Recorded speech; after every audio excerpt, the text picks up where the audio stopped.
economics are going to decide the election. That people's view of economic policy is going to decide the election, most likely. How they feel about themselves and how they feel about Obama's ability to make things better over the next couple of years. And also how they feel about the job he's done so far. So one of the things that's puzzled us at IBD is, you have unemployment that's been over 8% for almost 4 years.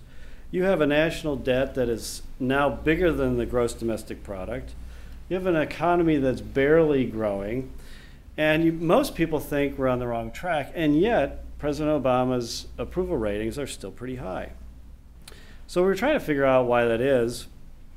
And what we realized is that the president has been very successful in selling his economic argument to the public, I should add, with a generous helping from the mainstream press.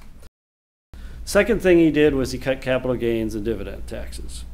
Well, I looked at the unemployment numbers, and unemployment and the number of jobs was softening for months in the early years of the Bush administration. He signed this law in June of 2003. In July of 2003, employment started to pick up, and it continued to grow. In fact, I believe it's like it created about 8 million new jobs until the recession started. So, I don't know, it seems like the tax cuts did something, and did something good.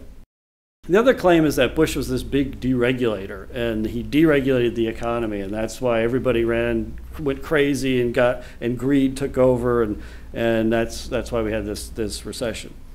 But again, I mean, Bush was no deregulator. It's completely and totally false, and yet every time Obama says this, nobody challenges him on it.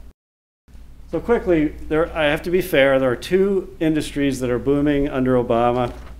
One is the regulation industry.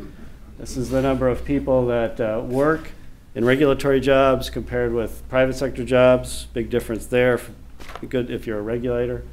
And the dependency industry.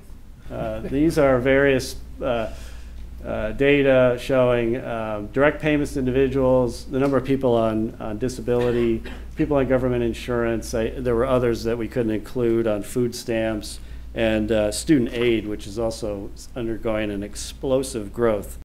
Just one other thing on disability.